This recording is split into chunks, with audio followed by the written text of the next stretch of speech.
Austin. How you doing, buddy? Good, Dad. How are you today? I'm good. This is going to be fun. We've got some great guests today, and I can't wait to let them tell their story. But let me give them a little introduction. I know that the listeners will be very familiar with both of them, but we're hoping to draw some things out that they don't know. But today our journey, Austin, takes us to the small college town of Athens, Georgia, home of Uga the 11th and the Georgia Bulldogs. At first glance, it's easy to get lost in all of their accolades, but the purpose of our trip is to take a look inside the heart, mind, and friendship of another father-son team. Football's known as the ultimate team game. Today, we're going to visit Team Richt.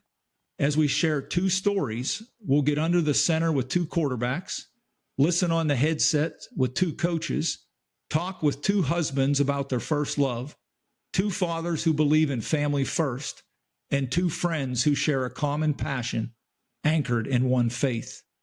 My name is Ken Karcher, and I'll be your host. Alongside me is my son, Austin Karcher, the co-host.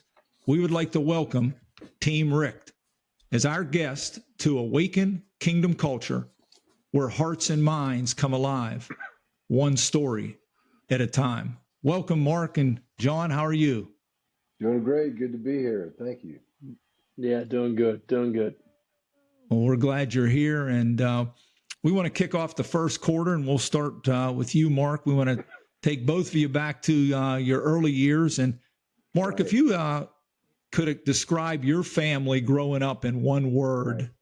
and then share with us about mom and dad and siblings and some of your stories growing Right. up, what would be that Sure. word to define the Ricks? Oh, goodness. We went through so much early on in my life. It was my older brother Lou, myself, my brother Craig, my sister Mickey, and my sister Nikki. So five of us. And the childhood memories I have the most, I guess, would be in Broomfield, Colorado. Lived right across the street from Cole Elementary School where I went.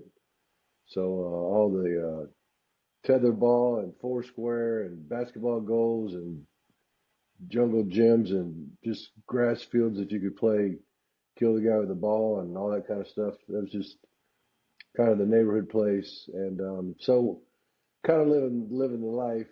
And then unfortunately, after my parents moved to Boca Raton, Florida in '73 when I was 13, they ended up getting a divorce not long after that. So, we were in a Catholic home, and we were going to church all the time. And then when my parents got divorced, the Catholic Church at that time pretty much sent you down the road if you had divorce. And so we just kind of quit going to church. So, I had to find a new thing that would give me something I believed in, I guess is the best way to say it. And going into high school in Boca Raton, Florida, my high school football coach came to me and said, I'm thinking about making you my quarterback, but if you're going to be my quarterback, you got to only play football. You can't play basketball, baseball, and all that. So I loved all the sports, and I was like, wow, that's a big commitment. But I ended up going for it. He promised me that in the end I'd get a scholarship and all that good stuff. So I became his quarterback. And so football kind of became my God to a certain degree. I'll never forget Coach Roger Coffey, who was one of my dear mentors in my life. He asked me one day if I believed in God. I said, Coach, I don't know if I believe in God or not, but I do know one thing I believe in, that's football. And so that's where my mindset was. And I thought he'd be so proud of me when I gave that answer, but he kind of looked at me with a sad face and like, maybe I created a monster here. But so anyway, my life became, my identity was all about football, it was all about being a quarterback. And then, from high school, getting recruited at a lot of different places, I ended up at the University of Miami. But that's kind of in a nutshell where I was. Mark, do you remember by any chance maybe a favorable conversation that you had with your dad growing up that stuck with you throughout your life? Big Lou, as we call him, is a man of very few words. The way the way I connected with my dad was through sport, and he loved baseball. And so when my dad came home from work, I had my glove, his glove, a baseball, and I'd just be sitting there waiting for him at the front door. And then when he pulled up, I ran outside and gave him his glove and put my glove on and coaxed him into playing catch, even if it was for 5 minutes. And so I never really felt like my dad didn't love me. I felt loved by my dad without a doubt. But as far as, a truly meaningful, deep conversation, truthfully, I can't think of one. And that's not, it's not necessarily an indictment on my dad. I mean, my dad was a hard worker. He was honest. He was a guy that everybody kind of looked up to because of his integrity. And but as far as having heart to hearts, that wasn't in his wheelhouse. Well, It sounds like we grew up in the same home. I was a Catholic kid myself. My dad's way of love was be at the games, have food on the table, and clothing on your back. Yep, So that's it. I understand that. Austin, you were going to say something? I'm sorry. no, I was just going to echo what you were about to say about Grandpa. He was the same Yeah. way. Just a very quiet but very disciplined, hardworking, and he showed his love just differently. So, John, I'm going to ask you a question. What are some of your favorite memories growing up? Specifically maybe with, as your dad was the head coach at Georgia. Okay. Yeah. So, grew up, a lot of my childhood was actually in Tallahassee Okay. when he was at Florida State. So until like right before I turned 11, we were Florida State Seminoles. And that's where a lot of my childhood was. And, just one of my favorite memories from real quick from there was it felt like every day mom would put me in her running stroller. She'd go for like 3 or 4 mile run and I'd get a blow pop and an icy and we'd end up at practice. And Yeah. we'd end up right there at practice and I'd get to go out there and run and chase balls and, probably annoy the heck out of people. But, that was one of my favorite memories. But even at Georgia, coming to Georgia was different. So I had a different, I guess, childhood from a head coach's kid's perspective than most, right? Most people, they move around everywhere. They're always having to create new friends, create new lifestyles, all that. And I was blessed to, he was blessed to be in two places my whole, from, when I was born to when I graduated high school. We were only in Tallahassee and Athens. So, moving to Athens was a big deal for me. But being able to come and really some of the best memories we had was football camp. Just me and my buddies, and he's laughing, but we called it Men's Town, and we'd all pile up in Dad's car after loading up on pizza and Coke and all that kind of stuff, playing some games, and we'd all be driving home, and we'd do some men stuff on the way home, as we called it back then. We thought we were men, but then we'd all jump in the pool, and he'd wake us up at 6 in the morning to get back over there and go back to camp, and we just love those memories of being there and being able to run around and be in the facility, and Yeah, really it's kind of fun because you get to meet a lot of players, and back then you really don't know, right? They're like that's just Matthew, it's Yeah. Bud Stafford, it's one of them that I ran around and probably annoyed the most were the kickers because I'd always want to like steal their balls and catch the balls and all that. But yeah, just the memories of always being around the facility, always being around the organization was fun. So now you go over there, it's a completely different building. They got a lot of new renovations, and looks really really nice. But it's fun to go back and just see what we used to. I mean, that was our playground as kids.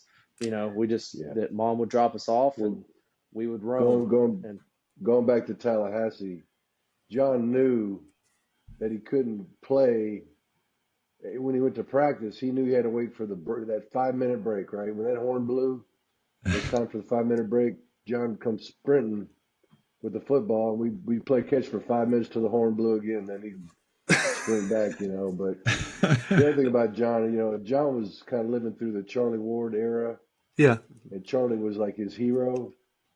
So at night when we did our bedtime stories, John would always want to hear a story about him and Charlie Ward. So I'd tell a story about him and Charlie walking through the neighborhood, seeing some kids playing pickup basketball. John and Charlie challenged them, and then they kick their butt, and then John could go to sleep. But after a while, I was would not go to sleep until we won, though. So one night I'm like, I'm gonna have them lose tonight. They're not gonna win the game. And he's like, no, Dad, that's not how it happens.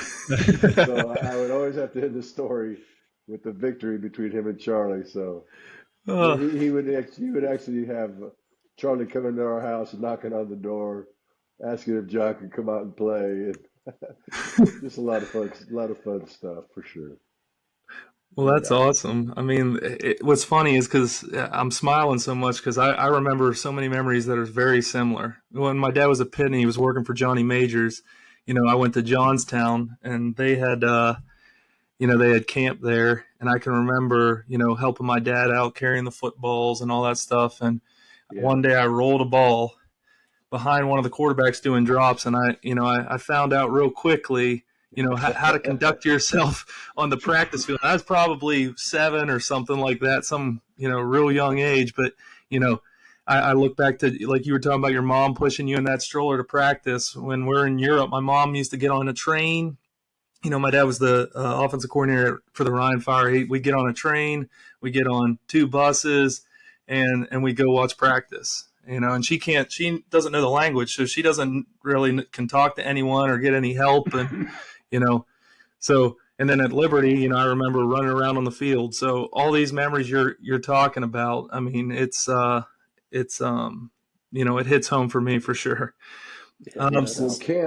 Camp for me as a coach, as you know, Ken, it's a grind. It's kind of a pain in the rear, to be honest with you. But when John was old enough to get in that, calisthenic or the stretching line with the other players and start stretching, and I mean, he might have been 4, 5, 6, I don't know what it was. But when John could start participating in camp, all of a sudden camp became fun. And then, of course, like he was saying, we'd get his buddies, as many as his friends that wanted to come to camp. We would I'd be in charge of them and talk about coming and swimming at night. What I do is when we got home from the pizza and the Cokes and the burping and the farting, which I probably shouldn't say, but in the car. Once we got to the house, I said, "Here's the deal." I said, "You either all got to take a bath, or you got to go swimming. It's up to you. It's your choice." So of course, they just jumped straight in the pool, and they never took a bath for a week. So, so John, what in one word describe your dad?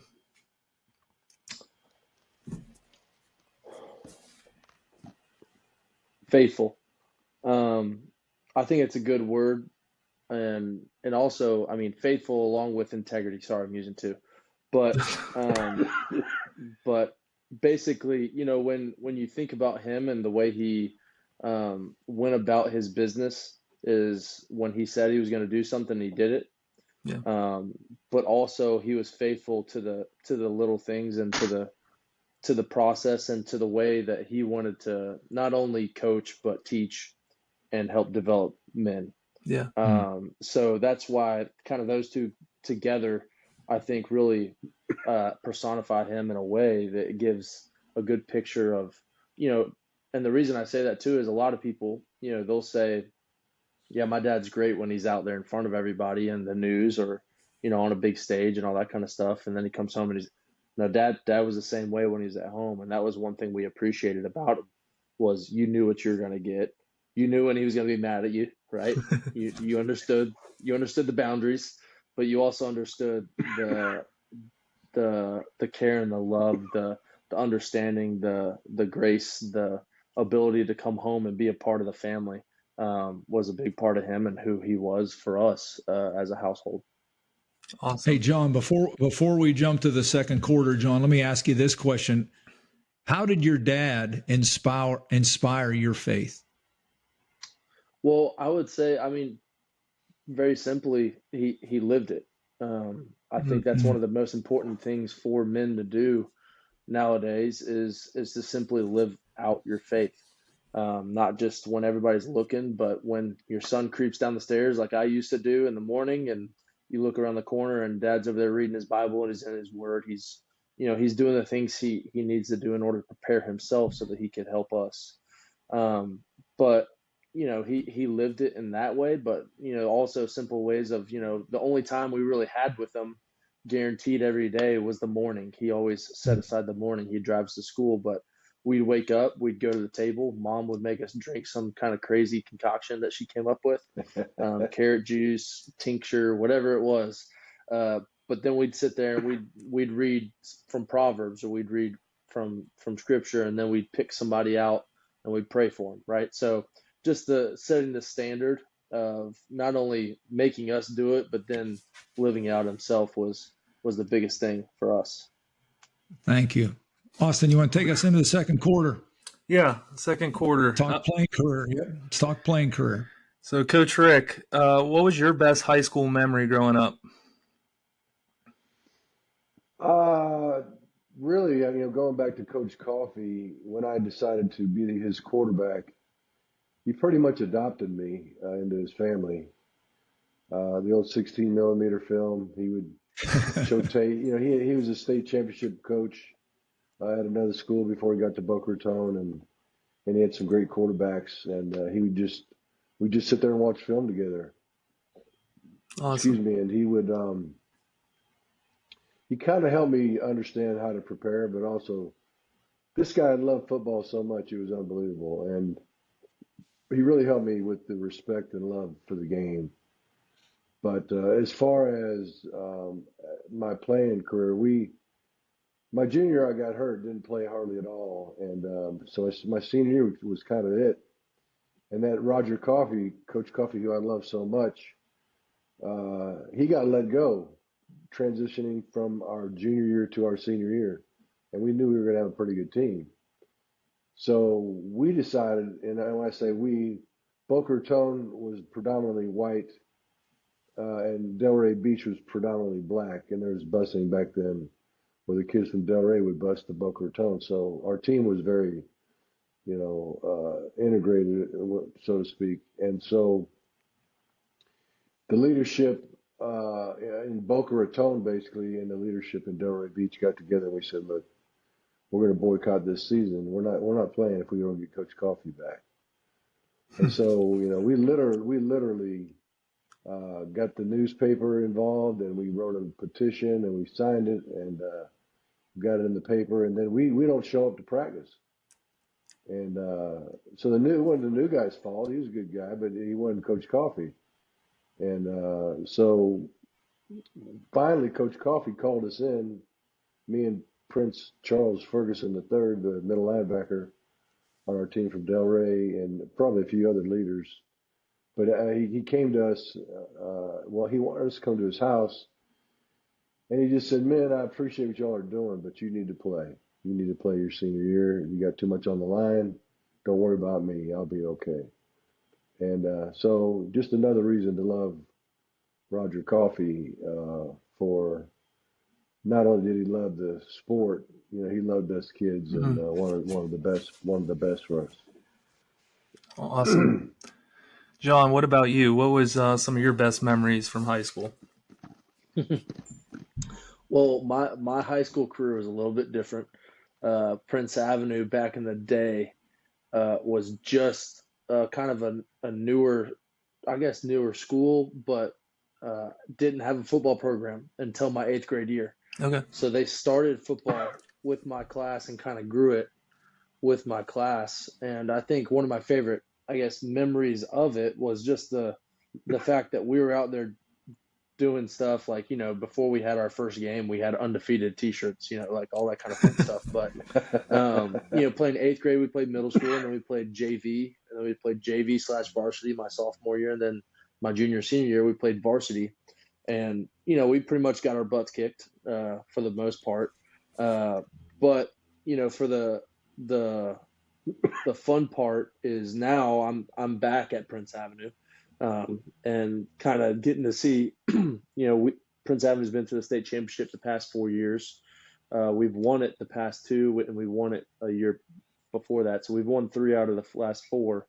And so just to see where the program's gone and the community, how they've built that facility, built that program is really cool. But so a lot of my high school playing stuff wasn't a whole bunch of fun. I'll say this.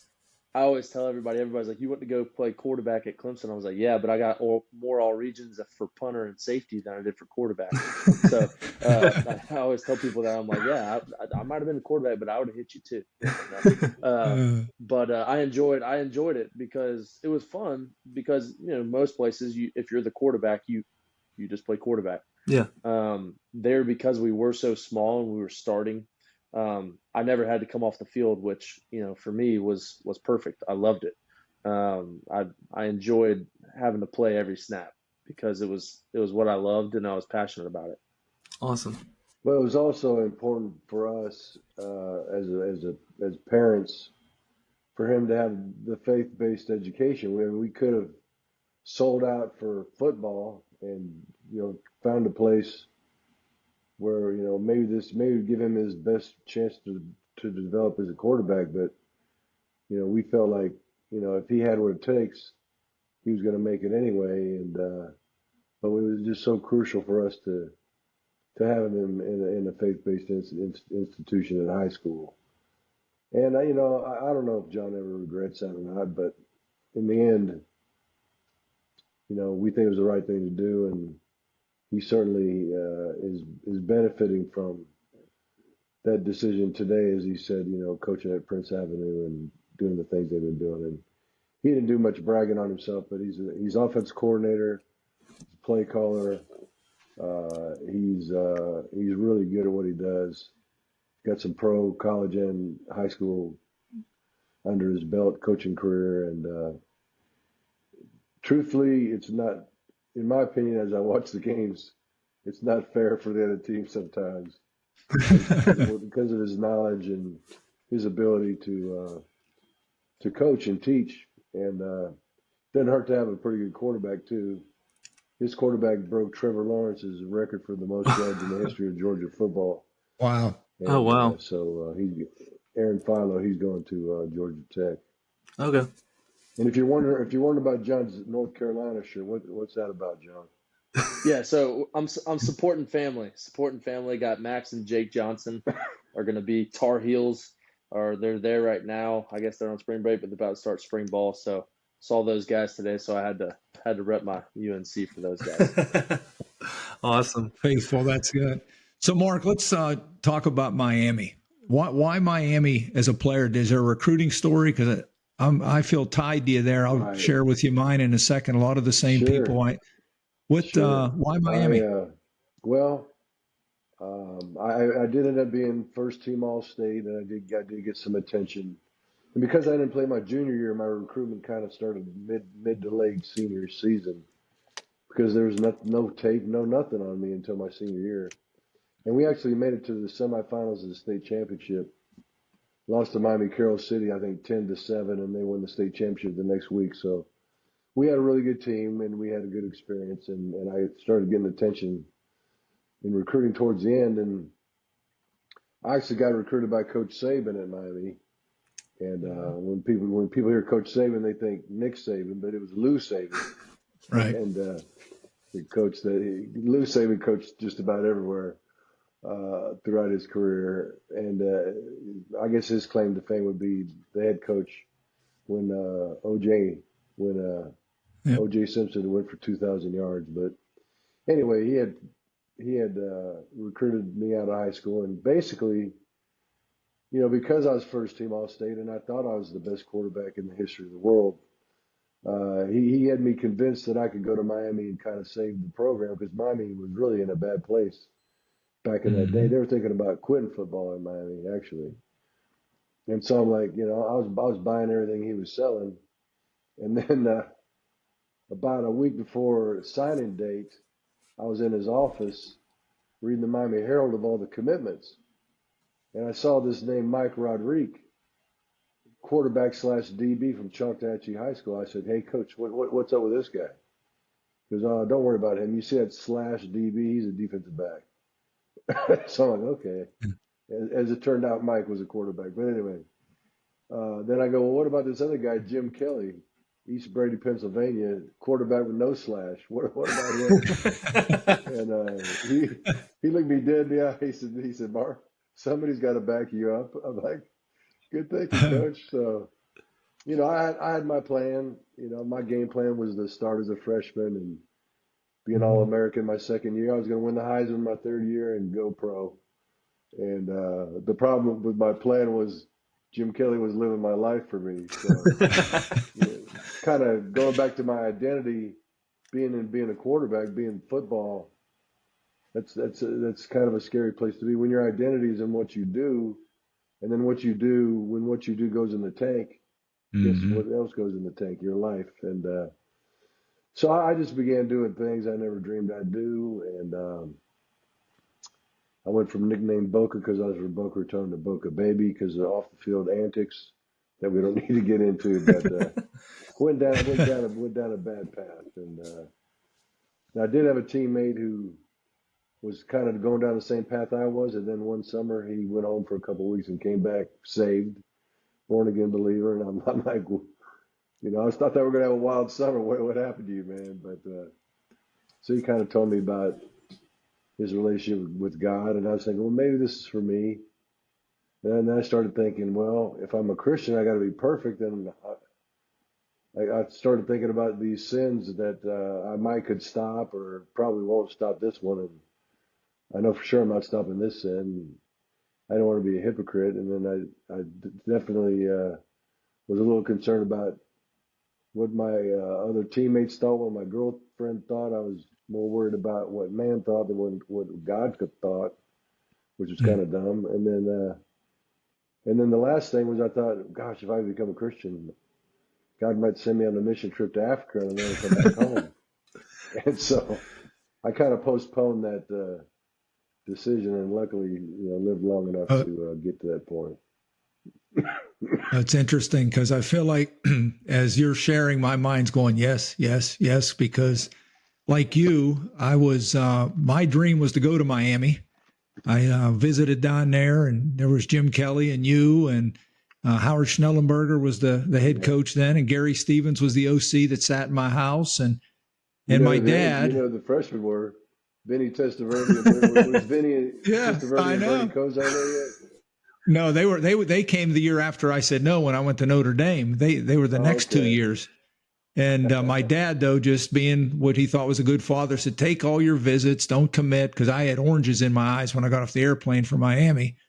And I went to Notre Dame on my last visit, and sure enough, I fell for the hype. And I often think back and I say, Mark, if I would have went to Miami, what would have been different? I mean, heck, I would have gotten to know you even better. So that would have been great. But that's a heck of a story. We could have been complaining about how lucky Jim Kelly was. Yeah, and I was like you. I was living a different life at that time myself. Not proud of it, but so Austin, why don't you ask John what you're going to ask him? So John, you end up going to Clemson. Tell us how you went about choosing Clemson, and kind of more about your college career. Yeah, so it was actually funny because I think it was the summer before my junior year. Was it before my junior year or sophomore? It was before my sophomore year.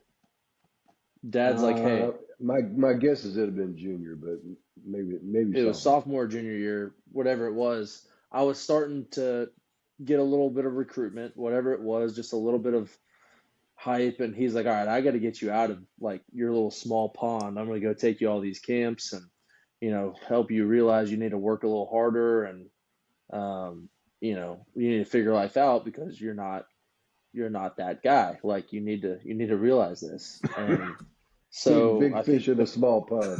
Yeah. And so the funny thing is the first camp we go to, I think, is Clemson.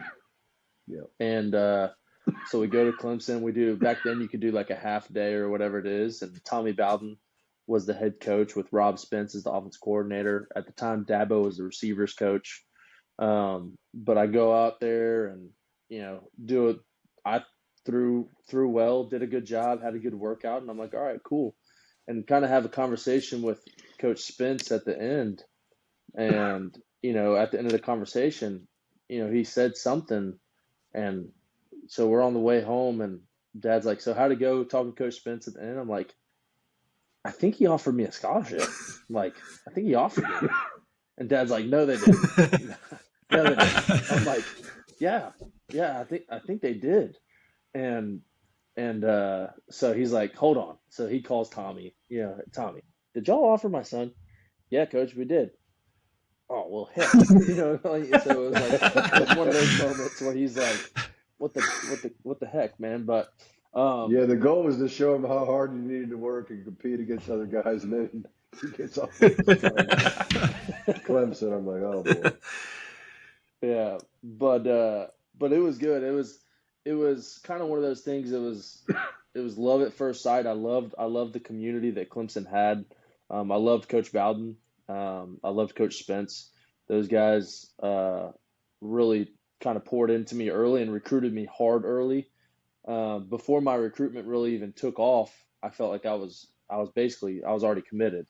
I committed early before my senior year, before the summer of my senior year. So like in spring, I committed. So I was locked in. Went there, and really enjoyed my time while I was there.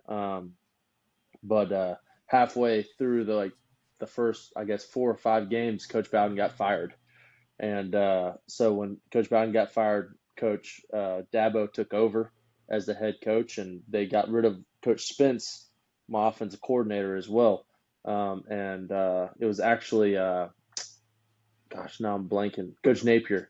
Coach Napier, Billy Napier, became the offensive coordinator. He was the tight ends coach, became the offensive coordinator. And it was just kind of a few things that, when I lost those 2 guys that in my recruitment were so important, it made me rethink a lot of things, and had to wait till Dad was out of the country. And then I went in, talked to Coach Dabo, and told him I was going to transfer so that Dad couldn't kill me at the moment. But I got to tell you that quick question, but quick. Yeah. It's spring break, and I took the coaches on a cruise every year, right? So we're in the Bahamas and we're on the beach. So I'm laying there in the chair chilling, and I told Catherine, my wife, I said, I'm shutting my phone off for a whole week, nothing. Okay, nothing. I'm not going to talk to anybody. I'm not going to recruit, nothing, right?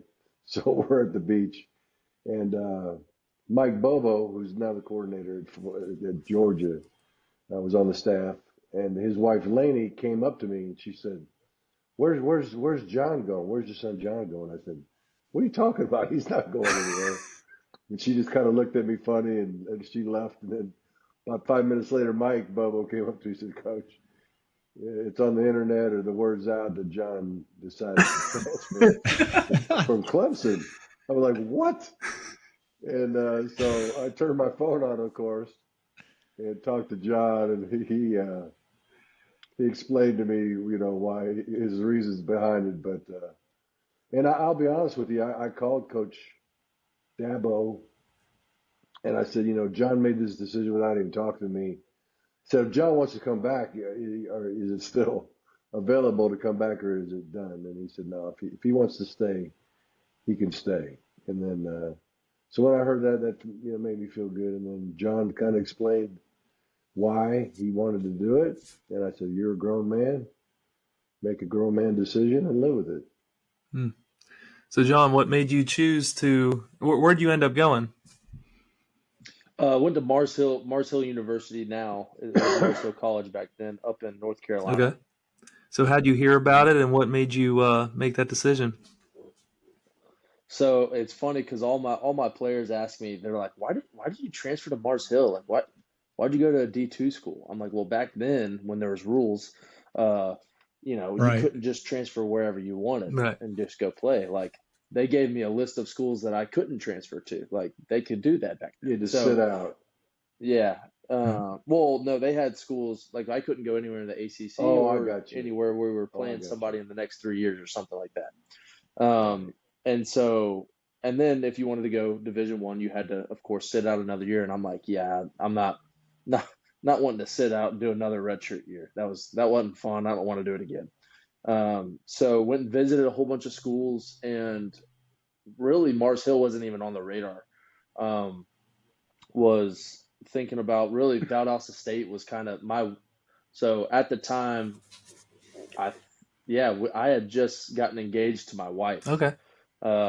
Anna.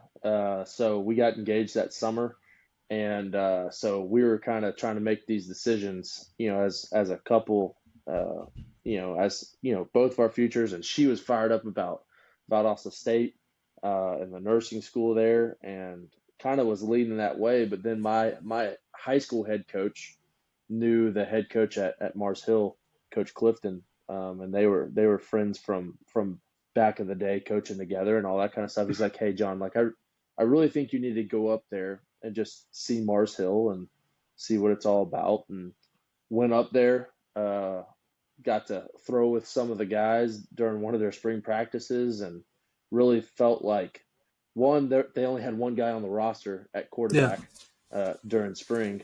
So I was like, shoot, if I come here, I'm definitely playing. Like I knew it for a fact. Yeah. I was going to play at Mars Hill. So that was definitely a big part of it. But then just the community of the family community that they had there is a small town just north of Asheville, about 30 minutes on your way up to Tennessee. And it's up in the mountains. It's kind of like going back in time a little bit. Yeah. And so really ended up falling in love with it. Had to convince my wife. She wasn't very happy with me at the time, but ended up being a great spot for us to start our relationship and start our marriage.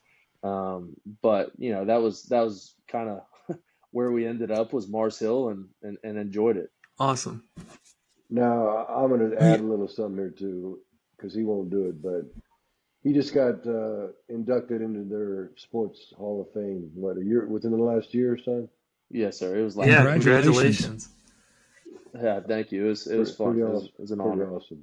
I know you hold a bunch of records. I looked that up, and you obviously had a great career at Mars Hill. So it was a good decision in many ways, I'm sure, both on and off the field.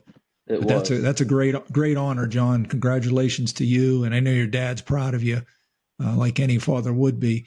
Well, let's transition to the third quarter. We broke this quarter up in multiple ways here, but let's start, Mark, with your coaching career, your Florida State days. You're there, I think, 14 total years. You leave for one to go to ECU, but you come back. And Right.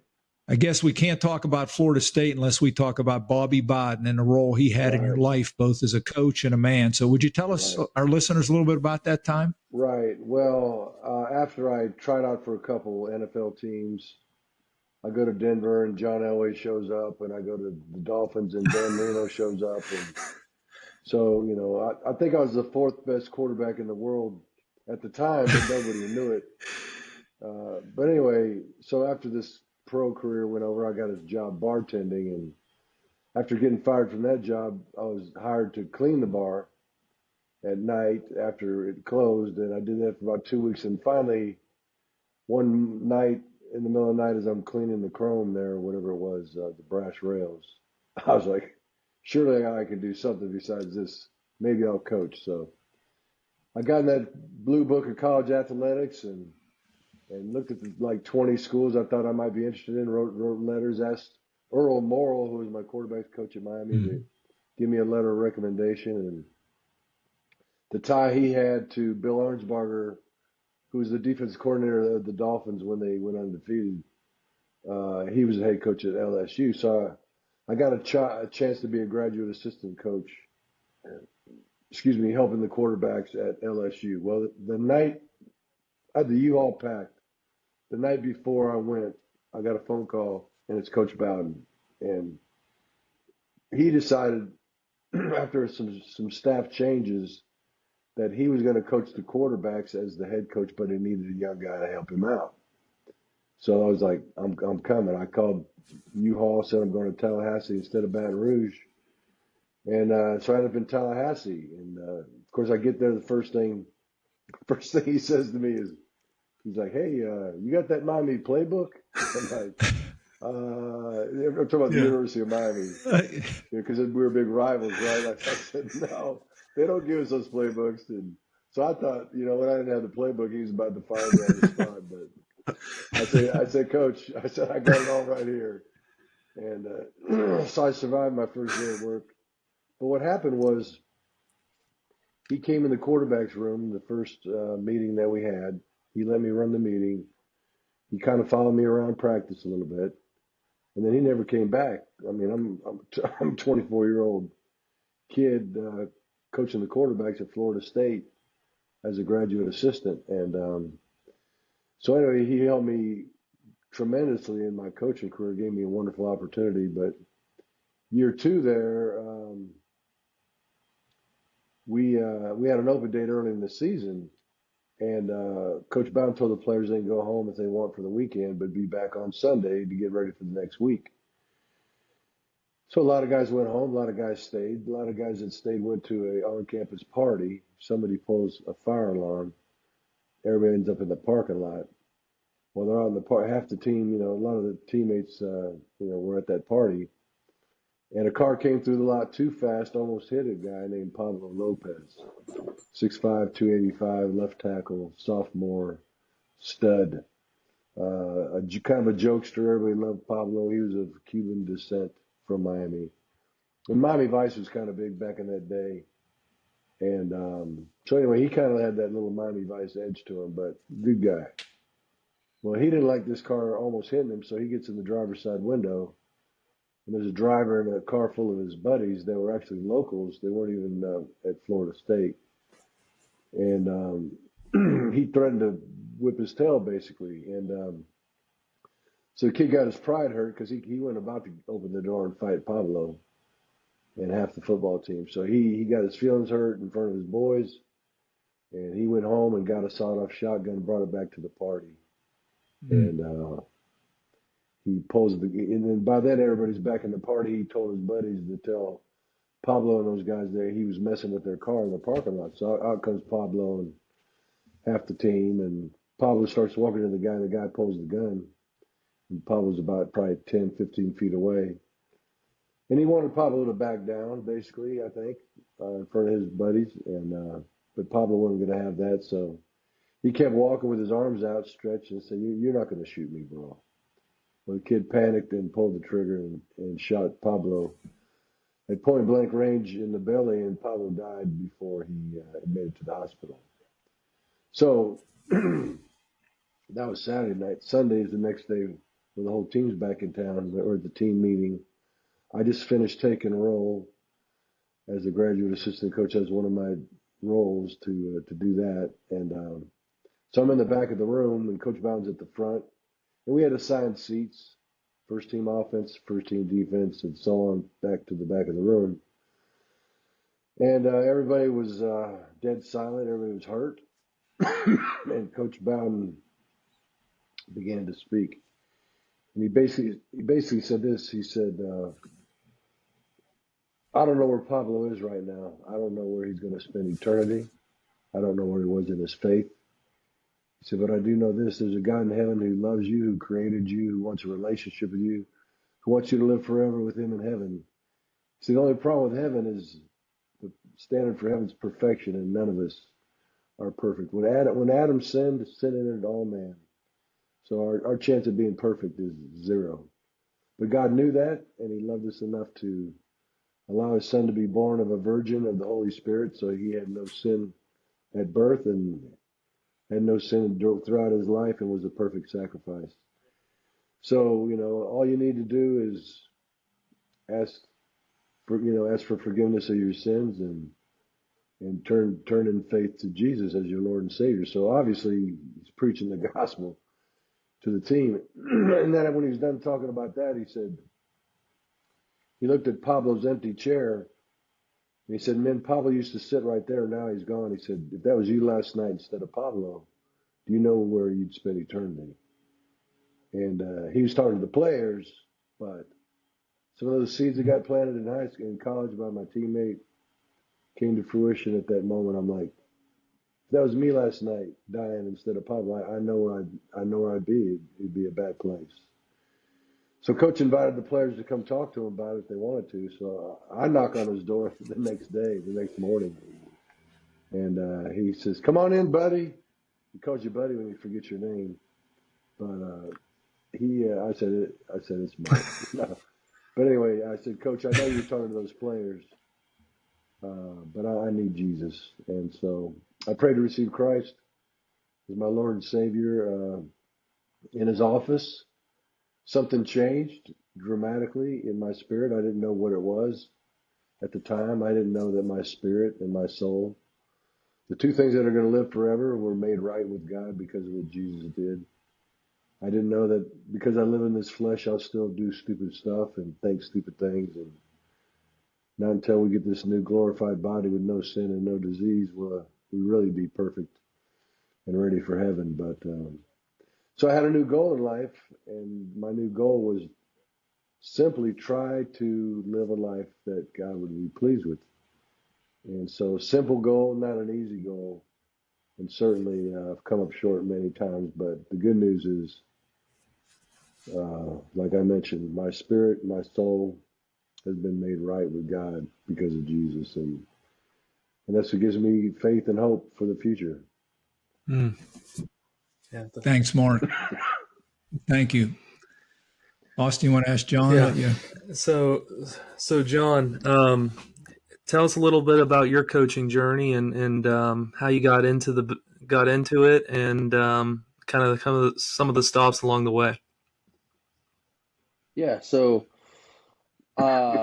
like Dad, I went to a few rookie mini camps, a few camps, and didn't make it. But at that time, I had already been married for pretty much 2.5, 3 years, and I was just kind of ready to like grow up and start my life. And I thought football, kind of that chapter was over.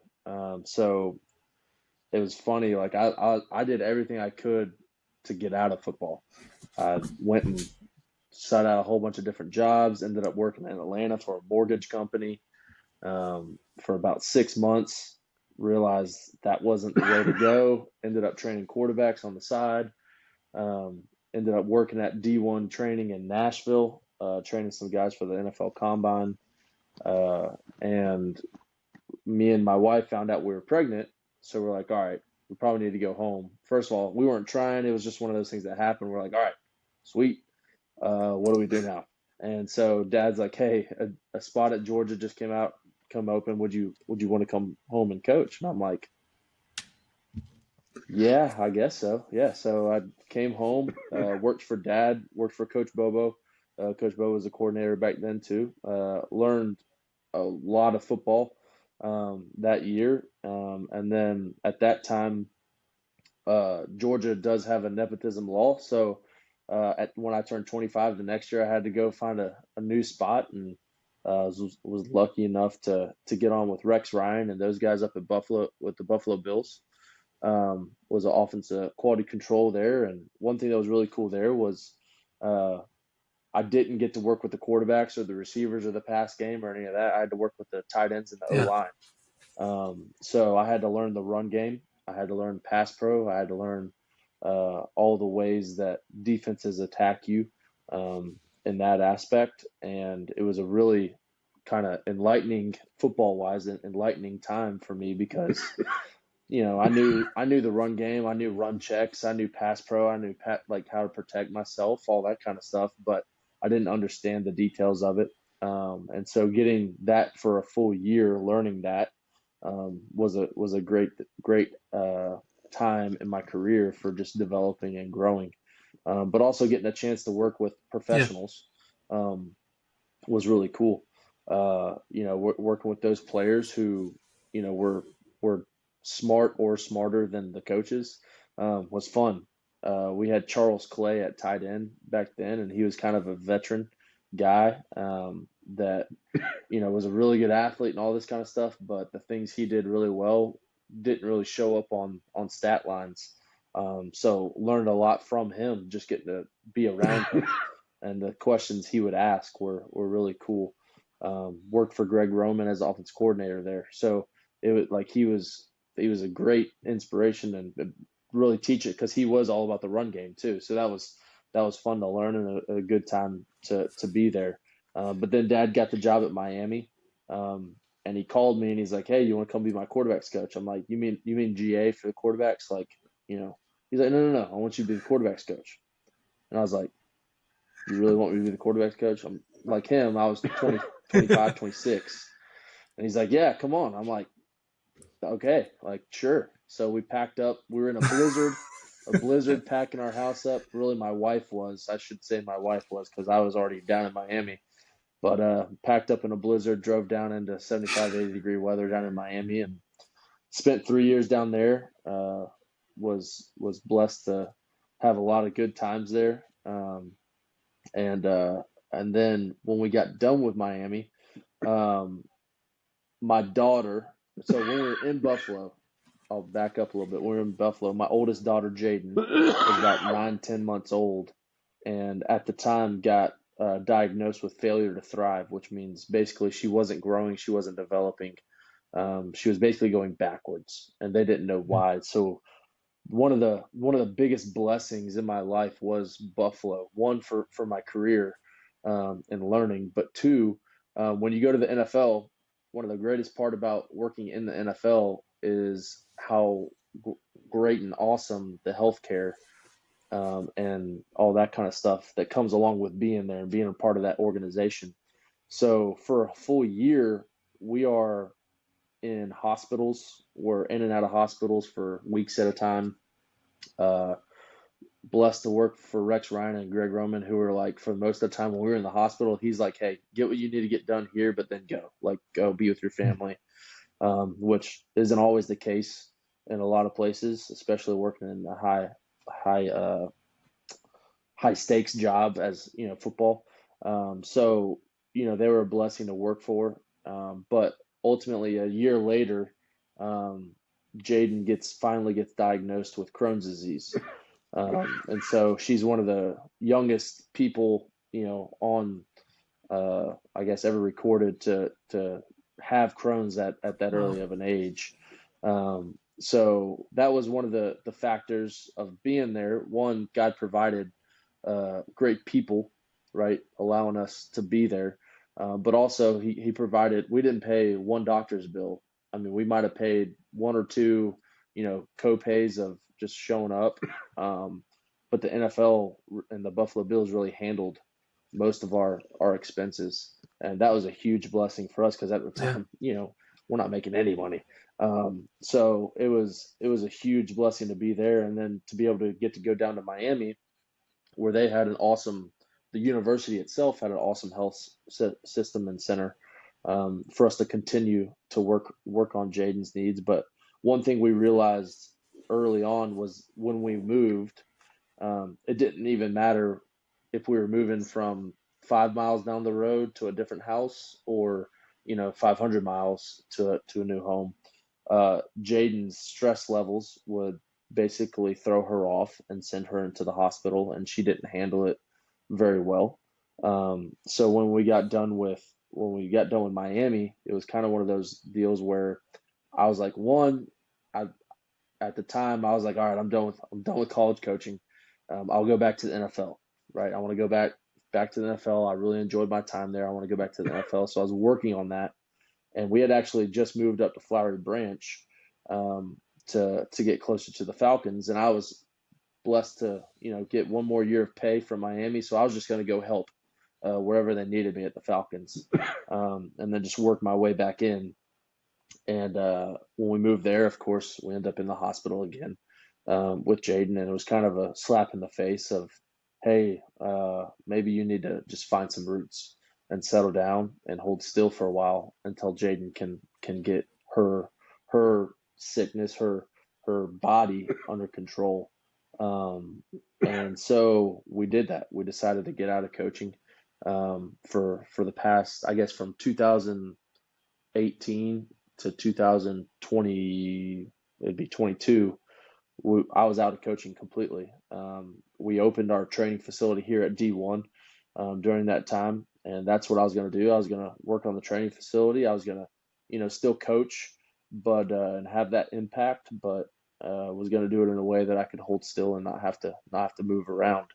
But after a while, Jaden starts doing really good, which at this point, Jaden's doing awesome. She went from not eating at all, having to be fed 100% through a G tube in her stomach, to where we've removed the G tube 2 years ago, and she's developing, growing, running awesome. You wouldn't even know. Thank So God. it's a big praise. So in the past 2 years, back in the community of Athens, we're home. We got a lot of people around us, surrounded. End up going out to Prince Avenue. I was training Brock Vandergriff back when he was in high school, and Coach Vandergriff. I was actually one of the first ones to offer Brock when I was at Miami. So me and Coach Vandergriff's relationship kind of started there, and then from there, I come back and he's like, "Hey, will you work with him?" I go, "Okay, yeah, I'll go train him." So I end up training him, and then after Brock graduates, Coach Vandergrift's like, "Look, just come out to practice every now and then. Like, come out to practice and just give me some insights. Help me with these kids. I got a new quarterback, Aaron Philo. He's a sophomore. He hasn't played very much, but we think he could be pretty special. Come out here and work with him." I'm like, "Okay." Well, so I do that for a year, and we end up losing in the state championship that year. And then, of course, Vandergriff comes back to me. He's like, "Okay, so here's what we're going to do. You're going to come work to school full time and be my offense coordinator." I was like, "Okay, good one." Like, well, of course, Coach Vandergriff, if you know him, he finds a way to get things done. And so now I am the strength coach all day at school at Prince Avenue and the offense coordinator.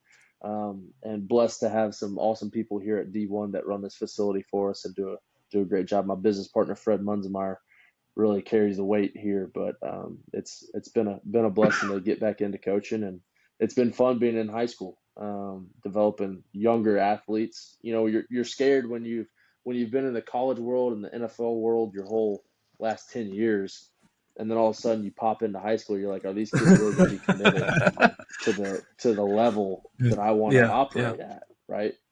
And that's one thing that's awesome is at Prince we've got a great group of kids. I mean, coaching, yes, we do a great job coaching. I think we got one of the greatest staffs in Georgia, but the kids really are special because we put a lot on them. If you watch our stuff, we don't look very much different than what anybody in college or the NFL are really doing offensively.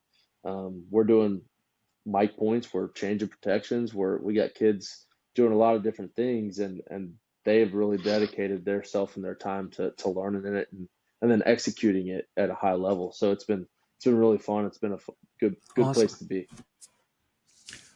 Let's move to Georgia a little bit here, and then we'll get into family in a second. But so, Mark, obviously your career is well documented, and I'm not going to spend a lot of time on things I know that you wouldn't want me to do anyway. But second winningest coach in Georgia history. You're there 15 years, and if you would, I'd like you to share with our listeners. You go to the 215, you finish 9-3. And you're dismissed. What goes through your heart and mind, Mark, at that time? Well, truthfully, I wasn't shocked by what happened. We as coaches kind of signed up for it, and we know it could happen. And, for me, to be 15 years at Florida State, to be 15 years at Georgia, was a blessing to me and my family.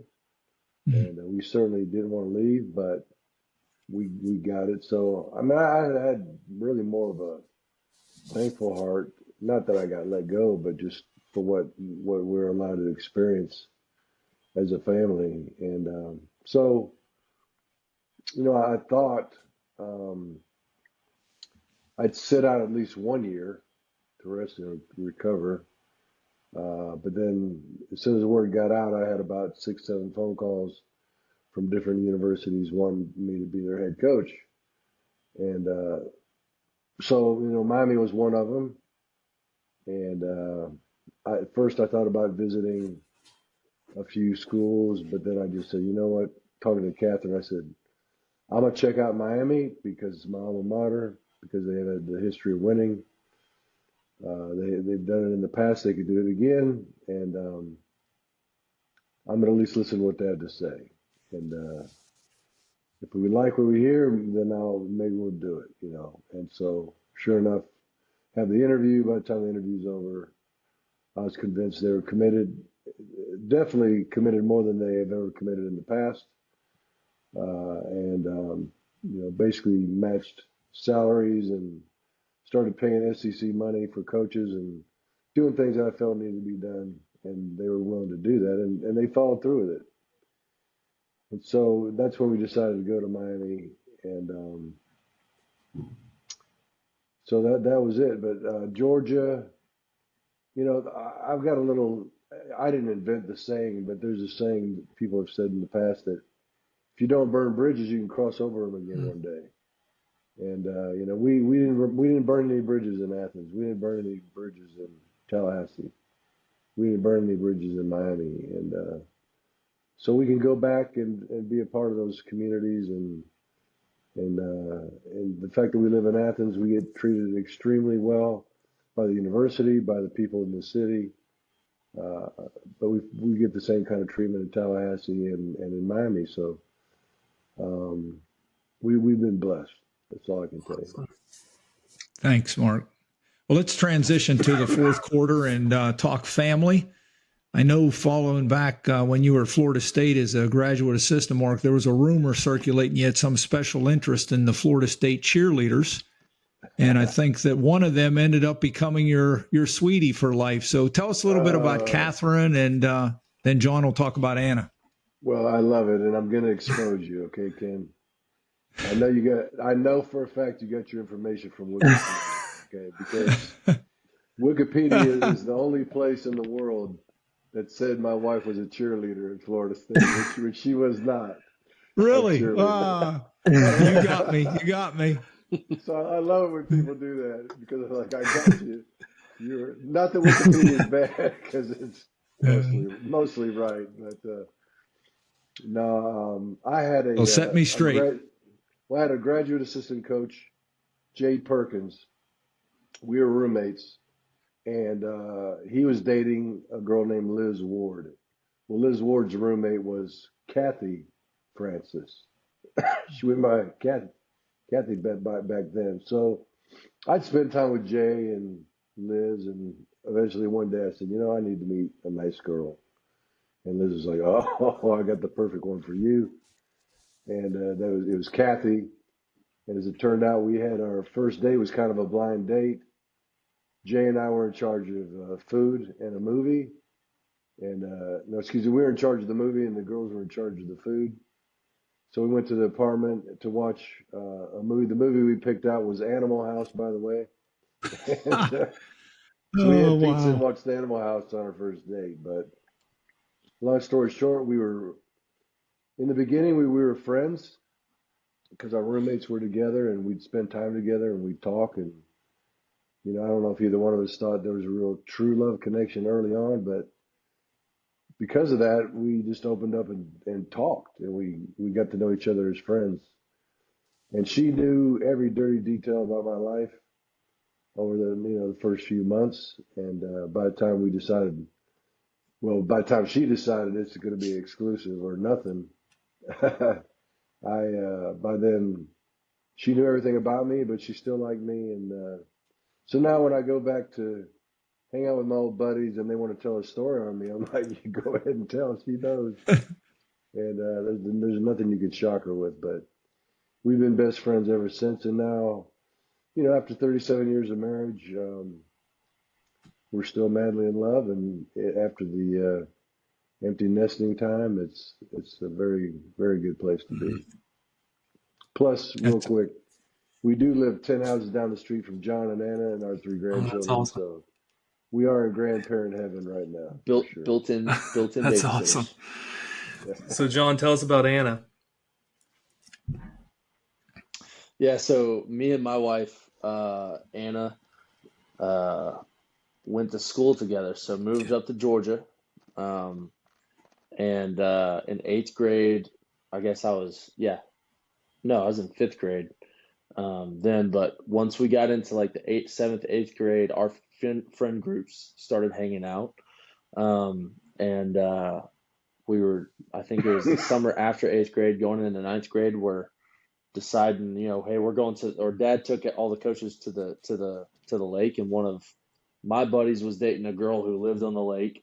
And I was kind of like, Dad, I was like, hey, like, bring one of your friends, like, so that I got somebody to hang out with, so that when y'all try to leave me, I can like Yeah. actually have somebody to hang out with. And she still holds this over my head till this day. I did not ask for her, but she's the one that was there, and so it was good because we got to hang out that whole week. And then later, I ended up asking her out. We ended up dating. So we ended up dating all the way through high school. And then, going into senior year, we actually broke up. And so we broke up all of our senior year, and we got back together like 3 weeks before I left for Clemson. And that's another kind of God thing, is I was supposed to leave at mid-year. But Clemson had a numbers issue as far as scholarships and all that kind of stuff. And they're like, hey, you can't come at mid-year, but you can come, first of summer. And I was like, okay, that's fine. So ended up waiting. And at that point, we were broken up. So I would have left. We would have been broken up and probably would have never got back together. But, we stayed, ended up getting back together with her right before we left. And when I got back together, I remember we were driving down. It was in May. It was for Mother's Day. We were going down to do a duathlon. My mom had us do a duathlon for Mother's Day, which is a whole story unto itself. But Dad, I'm sitting there driving with Dad, and he looks over. He's like, you get back together with Anna? I was like, yes, sir. He's like, okay, good. You gonna marry her? I'm like, yeah, probably. Like, it was just kind of one of those moments where I'm like, yeah, I guess if we're getting back together, like it's pretty much it's gonna happen. So, anyways, ended up asking her father the year after my freshman year of college. So like freshman year of college, next summer, I'm asking her dad if I could marry his daughter, and he said, of course, he said yes, which was great. Very grateful for Mr. Ray to allow me to do that. But yeah, so we got married when I was 20, she was 19, and been married ever since. But it was a really good thing because we skipped all the drama of college, all the dating, all the craziness, all that. We kind of just skipped it, and we became best friends during college because we obviously weren't going to try to have a kid while we were in school, and got 4 years of basically falling in love even deeper with each other, and then we had Jaden, and so it was a blessing to be able to have Jaden, and then going through the times together when we didn't know what the heck was going on with Jaden was huge for us in our relationship, because it could have been something that very easily could have torn us away, because I'm a football coach in the NFL, so I'm not around a lot. Anna's having to do a lot of that on her own and handle it, and that's why I'm so grateful for her, because she, like, if we always say, like, if I died, like, she'd be okay, the kids would be okay. If she died, we're in trouble. Like, it's kind of one of those relationships, because she does so much for us and our family. At least you're honest. Yeah, 100%. Like, I mean, she would get a little, insurance money, and she'd be able to be fine. She'd figure it out. If she died, I would have no clue.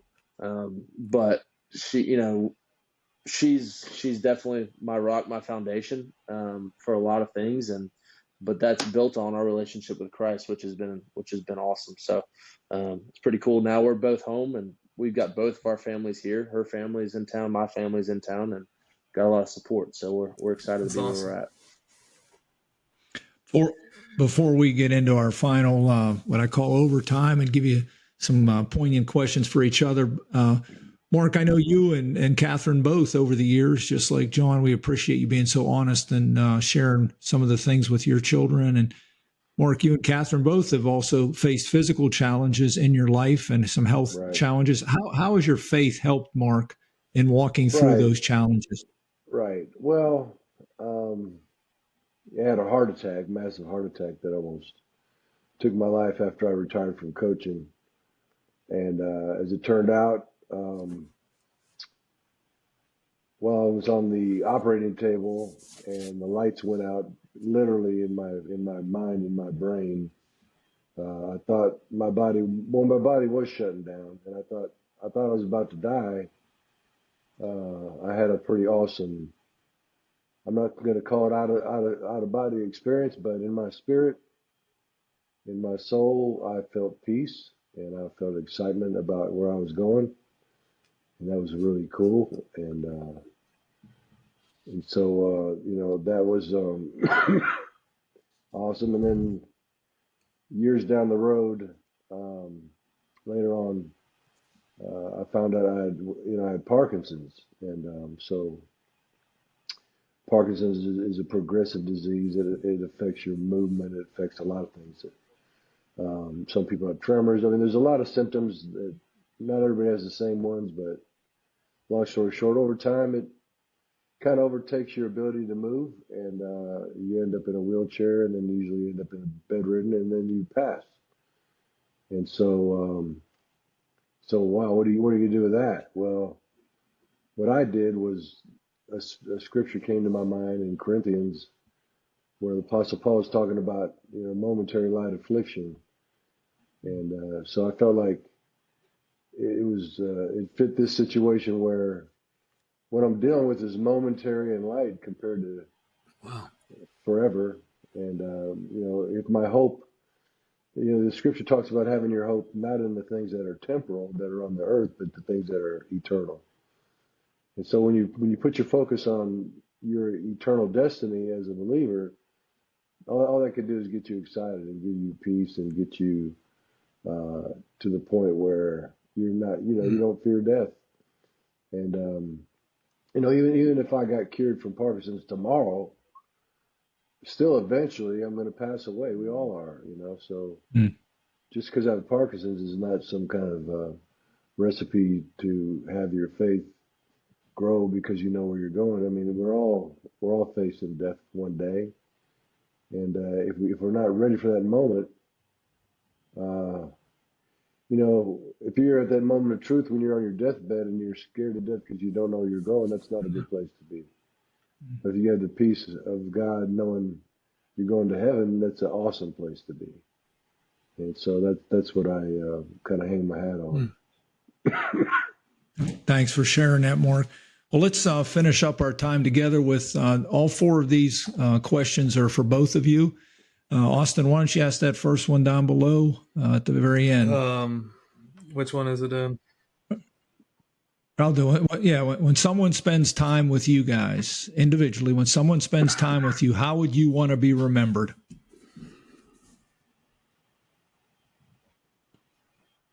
John, you first? Yeah. Okay, I'll go first. I would say, how would I want to be remembered? I'd want to be somebody that, one, brought joy to the conversation. I think that's something that I try to do, throughout, I either work at a gym in which, you're paying me to do something that you don't want to do. All right. Like most people, I'll give you a thumbs up. My bad. All right. But normally, like, people don't like to work out, but you're paying me to get you, to influence you, to inspire you to do something you don't want to do. All right. Or I'm in the weight room at school and I'm, trying to prepare these athletes to go out and play and work hard. Or you're on the football field. And it's usually a very intense, very aggressive, very crazy thing. But if you're able to bring joy to the time, to the people around you, and you live that joy out, I think it sheds the light out, and ultimately you want them to ask why, and that'll give your opportunity to speak more into it. But yeah, just that it was a joyful time. Thanks, John. For me, just I hope in the end that just like when Coach Bowden passed away, the family allowed me to speak, and in the end, when Coach Bowden went on to glory, I don't think God asked him what his coaching record was. I think God asked him, what did you do with those that I put under your authority? And I know, the answer for Coach Bowden was how much he blessed everybody around him. And so, I'm hoping the same thing, that God will say, well done with those that I gave you authority over, that I gave you influence over. Did you preach my word? Did you spread the gospel? And did anyone come to Christ because of anything that you might have said about the awesomeness of my son Jesus? The next question would be, and this is for both of y'all, what has been the greatest impact your faith has had on each other as a coach or a father and son?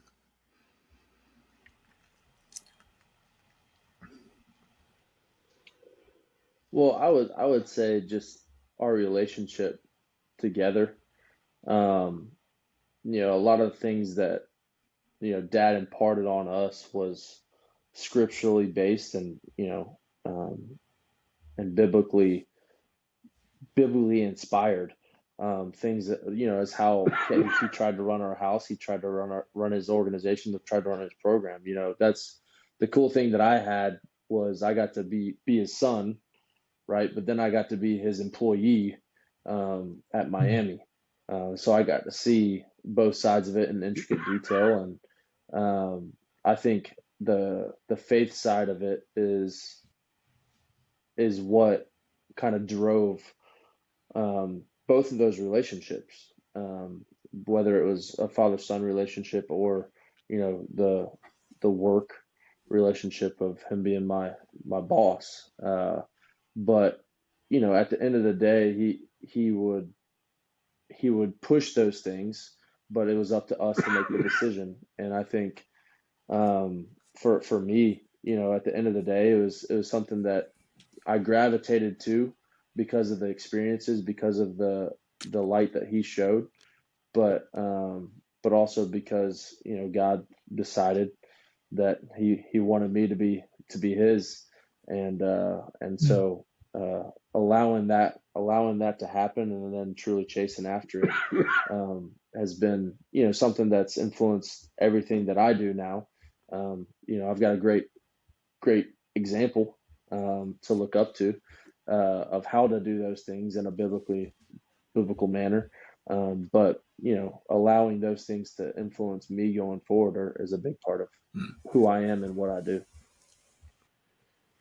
Yeah, well, I'm as proud of my son John as I could be, and thankful for him. He was a strong-willed little booger, and we had a few run-ins when he was little, and there was a time that I thought I broke his spirit because I was too hard on him, but he rebounded in about 24 hours, which usually he'd rebound in about 5 minutes. But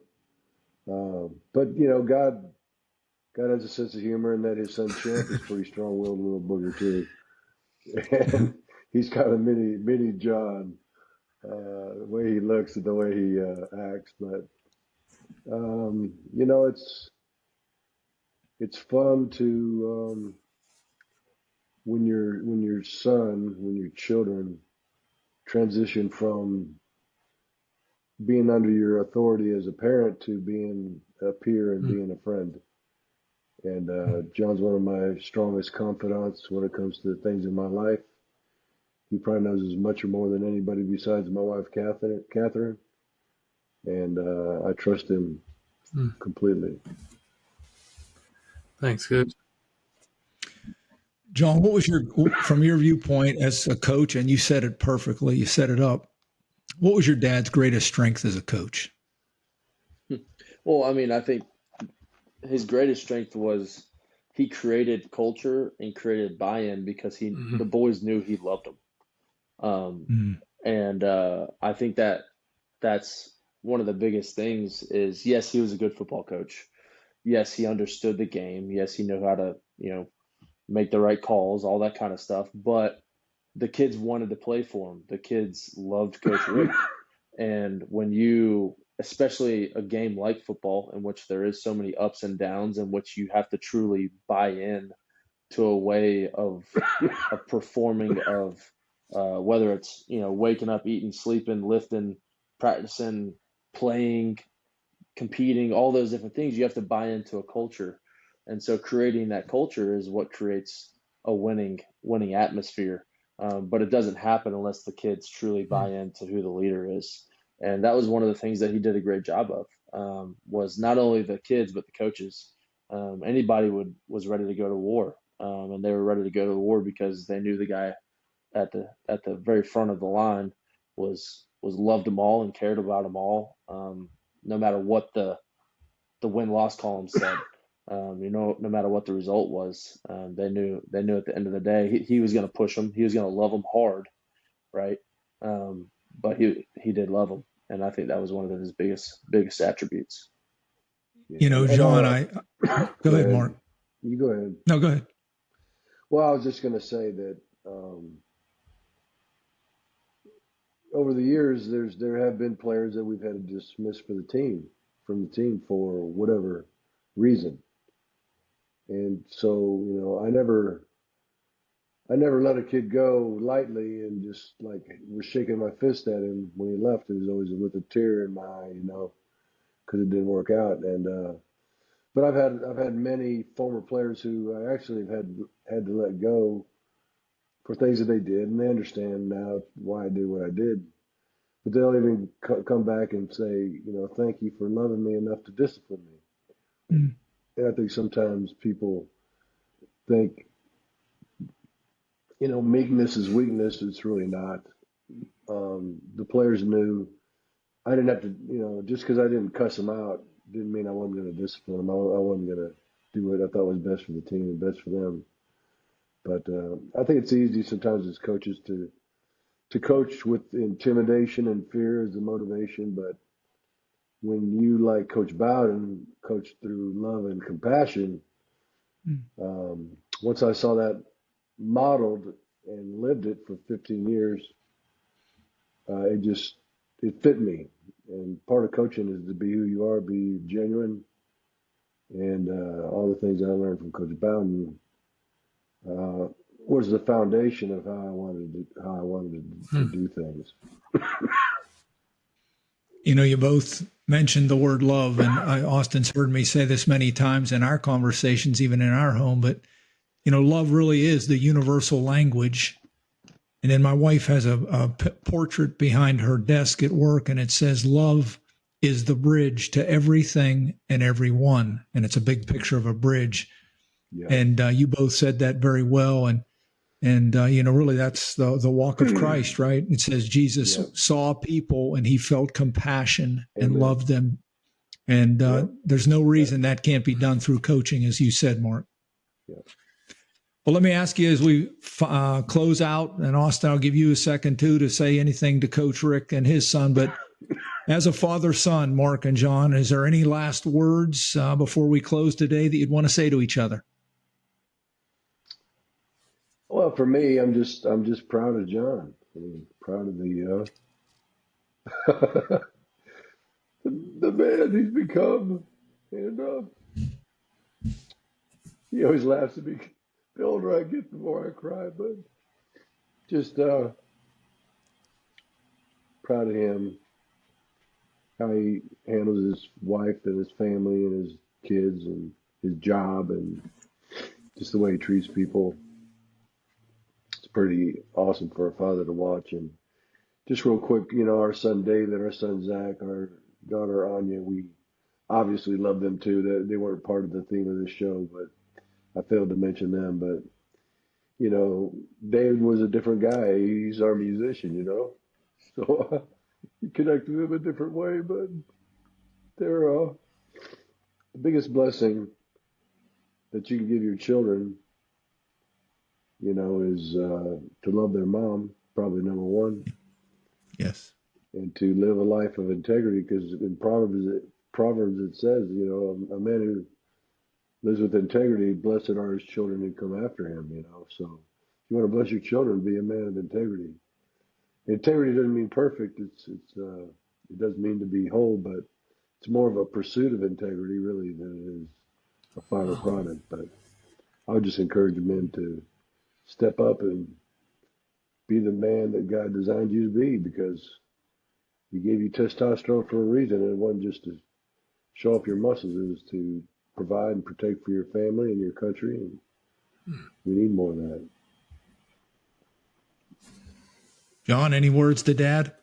Yeah, well, I mean, thank you is a simple way to do it, but I mean that ultimately you've modeled not just, at home being a man of God, but how to do it in the workplace. You said, you got it from Bobby, and now you've passed it down to not just me, but a whole bunch of other coaches.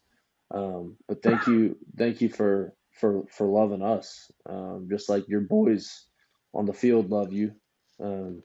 Your family loves you, and we're proud of what you've done, and excited for the next couple of years to see as we continue to grow and continue to develop as a family and as a unit. But like Dad said, I think so much of what we learned from you was, like I said, faithfulness and integrity at the very beginning. And I think that's one thing that that men need to realize, and Dad said it perfectly, is doing that doesn't mean you're perfect. There's always flaws, there's always things that we mess up on, but learning how to live in those things and be able to develop ourselves and continue to grow and push ourselves, and not give up. It's so easy in this world to give up and get comfortable with a lot of things that are going on. There's a lot of things that help us stay comfortable, when the uncomfortable things are usually the things that help us and help the people around you. So just as men, continue to push, continue to strive, and continue to spread the joy around you and around the people you're around. Yeah. Thank you, John. Austin, any final words? For me, I just want to say thank you all for your time and just being vulnerable and letting us in on, more than just, football. I mean, I know for me being, my dad's son, Right. I think the greatest testimony that a person can have is the people that they're involved with. And I can just see how, Coach Rick, how you have impacted your son and how your life is flowing through him. And, I believe that's what we were created to do. I believe God has poured his love into all of us to then pour out to everyone else that he loves. And so I'm just very grateful and thankful for y'all's story and just y'all's ministry by your lives. So thank y'all.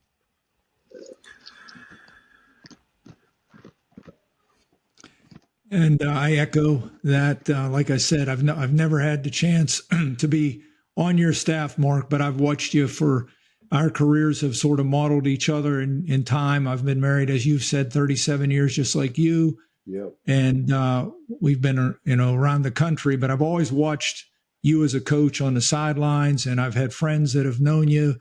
And not one time have I had someone say something different than what you've modeled. And so you've been a real person that has led our profession. And John, the things that in the little bit of time that I've gotten to know you, just to see that you also are modeling those things that Christ has put in your life. And so we're just grateful that you've taken time to share your story. The older I get and the more I grow, the thing I've learned is everyone has a story. Yeah. And their stories can touch people's lives in ways we can't even imagine. And I'm excited. It'll be exciting to see which listeners tune in and hear this, but I know they'll be encouraged by the life of Team Richt, as we said early on. So I hope we'll continue to be friends much more past this day. But Yes. We just, again, thank you for being a part of Awaken Kingdom Culture, where hearts and minds come alive, one story at a time. Thank you, guys. Appreciate you being here. Thank you.